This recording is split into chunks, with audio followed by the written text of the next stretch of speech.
मेरी शादी वाले दिन हमको इसने उठवाने की कोशिश करी। उत्तर प्रदेश के कानपुर का एक ऐसा माफिया जो पुलिस को अपनी जेब में रखता था। बड़े बड़े पुलिस अधिकारी, एमपी, एमएलए उसके घर हाजिरी लगाने जाते थे। वो अपने नाम से पहले वकील लिखता है। बड़े बड़े एनकाउंटर की चार्जशीट वो पुलिस के लिए लिखता था।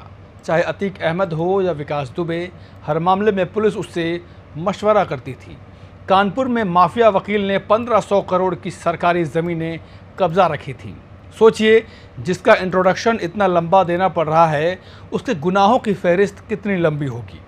हम बात कर रहे हैं कानपुर के सबसे बड़े माफिया वकील अखिलेश दुबे के बारे में। वो लोगों को फंसाने के लिए लड़कियों का सहारा लेकर उनके खिलाफ रेप की झूठी एफआईआर लिखता था, लेकिन एक महिला उससे कभी नहीं डरी। वकील ने उसकी ज़िंदगी तबाह कर दी, लेकिन वो झुकी नहीं। इस किरदार का नाम है प्रज्ञा त्रिवेदी। वो कानपुर में एक होटल की मालकिन है। उसके जीवन के 15 साल माफिया वकील ने बर्बाद कर दिए। प्रज्ञा को अपना होटल छोड़ना पड़ा और सड़क पर आ गई। अब वकील अखिलेश दुबे के जेल जाने के बाद उसकी न्याय की उम्मीद जगी है। प्रज्ञा त्रिवेदी ने भी अखिलेश दुबे के खिलाफ शिकायत की है। साकेत नगर के सरस्वती अपार्टमेंट निवासी प्रज्ञा त्रिवेदी बताती हैं कि साकेत नगर में अखिलेश दुबे की तूती बोलती थी। उसके सामने कोई नहीं आना चाहता था। साल 2009 में जब मैंने होटल खरीदा था तो मुझे नहीं पता था कि अखिलेश दुबे कौन है।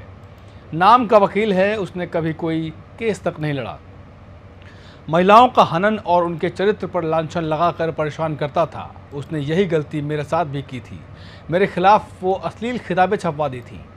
प्रज्ञा ने बताया कि जब उसने अखिलेश दुबे के खिलाफ 2009 में मोर्चा खोला था तब वो अनमैरिड थी। इसका ये मकसद था कि मेरी शादी ना हो। मेरा पूरा करियर ख़त्म करने में लगा हुआ था। दुबे चाहता था कि मैं उसके पैरों में गिर जाऊं, लेकिन मैंने ऐसा नहीं किया। प्रज्ञा ने बताया कि मेरे ससुराल और मायके वालों ने इस लड़ाई में मेरा साथ दिया। दुबे की शिकायत मैंने थाने से लेकर एसपी तक क्यों दी, लेकिन कोई सुनवाई नहीं हुई। शादी वाले दिन तो दुबे ने उसे उठवाने की कोशिश की। कह रहा था कि तुमको पूरे दिन थाने में बैठाएंगे, लेकिन ऐसा नहीं कर पाया। मेरे खिलाफ झूठी शिकायत की। मेरे होटल खरीदने के बाद वो रंगदारी के चक्कर में मेरे पीछे पड़ गया था। औरतें अमूमन क्या करती हैं, या तो आत्महत्या कर लेती हैं या गिड़गिड़ा लेती हैं। दोनों ही विकल्प हैं, लेकिन जब से बीजेपी सरकार आई है तब से ये काम बहुत अच्छा हुआ है। अब चाहे साधारण घर की महिला हो या मंत्री, सब एक बराबर हैं। प्रज्ञा ने कहा कि उसे इतना टॉर्चर किया गया, सारे हदें पार कर दी गई। घर से बाहर निकलते ही उसके पीछे वकील के गुंडों की फौज चलती थी। डर इतना है कि वो कहती हैं कि उनकी कभी भी हत्या हो सकती है। वही वो बीजेपी नेता रवि सतीजा की तारीफ़ करती हैं और कहती हैं कि उन्होंने अच्छा किया कि वो वकील के पैरों में नहीं गिरी और मोर्चा खोल लिया। हालांकि उन्हें भी बदनाम करने के लिए रेप केस में फंसाया गया। प्रज्ञा ने बताया कि अखिलेश दुबे को सब जानते हैं, लेकिन उसके खिलाफ कोई आवाज़ उठाने वाला नहीं है। लेकिन मेरी जीत यही रही कि मैं उसके खिलाफ लड़ती रही और हार नहीं मानी। दुबे ने गलत किया तभी जेल में है।